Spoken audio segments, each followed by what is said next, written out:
I just ran out back and there he was on fire. A mother hears an explosion and finds her son on fire. This morning, he's in critical condition.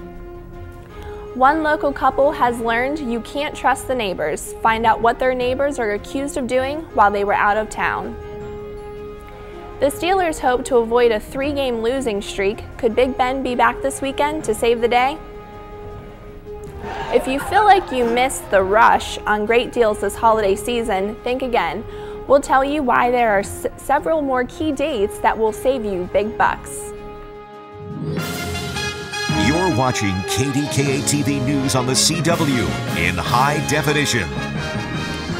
This morning, crews are looking into an overnight fire that caused a house to collapse. It started around 12:30 this morning at a home on Route 108 in Hickory Township, Lawrence County. The fire caused the second floor of the house to collapse. It also burned some nearby power lines. Crews were able to eventually knock down the flames. The home is believed to be vacant and no one was hurt. Get ready for an out-of-this-world headquarters in the Strip District. Astrobotic Technology Incorporated, a spin-off from Carnegie Mellon University, is moving its headquarters to the Strip. It will feature a crane that simulates gravity for robots on the moon. The facility will play a crucial role in the development of Astrobotic's landers and rovers for a 2015 moon mission. The company has obtained funding from NASA for various lunar projects. Despite how bad the Steelers played on Sunday, if the playoffs started today, they would be in. They are clinging on the final wild card spot in the AFC with a 6-5 record. Today, Coach Mike Tomlin will update us on the injuries and the running back situation on the team. His press conference is at noon. The big question for Coach Tomlin today: will Big Ben be back for this Sunday's game in Baltimore? So far, it appears too early to tell. Roethlisberger told the Post-Gazette's Ron Cook that he is no longer in danger of damaging his organs. If he plays, he would just be dealing with pain. The Steelers haven't won since Big Ben went down 3 weeks ago. And if he can't go, the debate is already heating up if the Steelers should go with Batch again. Try out backup Brian Hoyer and sign someone else.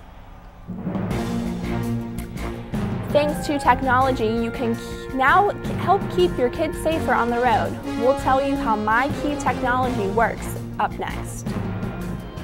And they can't believe it because they're kind of cute. These aren't your average holiday earrings. Wait until you hear what part of a reindeer these earrings are made from. Here's a live look outside on this Tuesday morning. We were able to avoid some snow overnight, but could we see some later this week? Dennis Bowman has your full forecast coming up.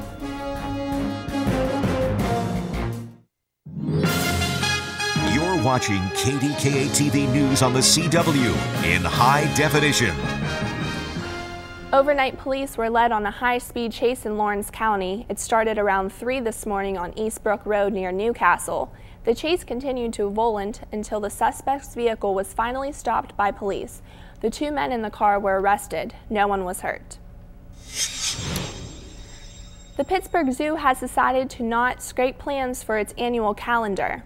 The March page of the calendar features the African painted dogs at the zoo. Those are the same dogs who killed a young boy at the zoo earlier this month. The calendars were sent to supporters of the zoo. Half of them were sent out before the tragic death at the zoo. Some were mailed later, with the zoo saying they discussed the issue of the dogs being in the calendar and decided to go forward with it. The African painted dogs exhibit at the zoo remains closed. For the first time, we're hearing from the family of that little boy who died at the zoo. Maddox Durkosh's grandfather, Martin Nowens, sat down with KDKA's Lynn Hayes Freeland to talk about how the family is grieving the loss. He told Lynn that Maddox had a tendency to run sideways and look sideways, like he was checking himself out. He also said Maddox always was laughing. No one says it's an accident that has forced the family to cope day by day, sometimes hour by hour. The one thing I want the people to know, that Elizabeth and Jason were fantastic parents, you know? They were fantastic parents. Every day they loved that boy. The outpouring of support has been amazing for Maddox and his family, and his grandfather says he is blown away by all the support. The charity set up in the boy's honor truck for Maddox has been inundated with donations.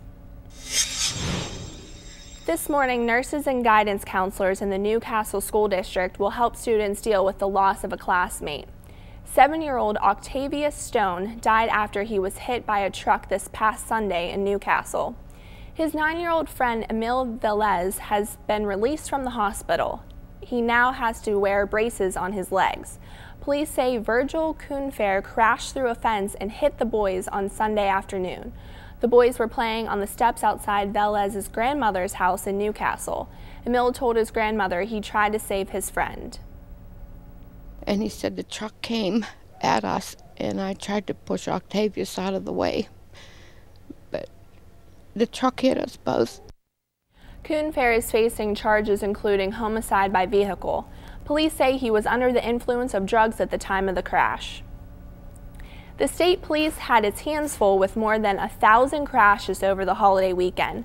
13 people in the state died in crashes between Wednesday and Sunday. The state police handled 1,100 accidents, 86 of them involved alcohol. A total of 349 people were injured in those crashes. The Thanksgiving holiday weekend is usually one of the deadliest times of the year on the road. We should get an update on the injuries plaguing the Steelers today. Coach Tomlin's press conference is scheduled for noon today. And one injured Steeler could be back this Sunday. The Steelers have activated rookie guard David DeCastro. DeCastro was the Steelers' first-round draft pick this past season. He was placed on the injured reserve list after a knee injury he suffered in the Steelers' third preseason game. He started practicing last week, but there is no word if he will play in Baltimore on Sunday. The push is still on to avoid going over the fiscal cliff, and it looks like both sides may be closer to a compromise. And a sheriff's deputy walked up to one dangerous situation on the highway. Find out what may have sparked this explosive scene coming up. And don't forget to watch the 10 o'clock news right here on Pittsburgh CW every night with Ken Rice and Jeff Frisella. Chrissy Kovalach had just dropped off her 6-month-old grandson at her daughter's house when the van brakes gave out, causing the van to tip over and trapping the 3 passengers.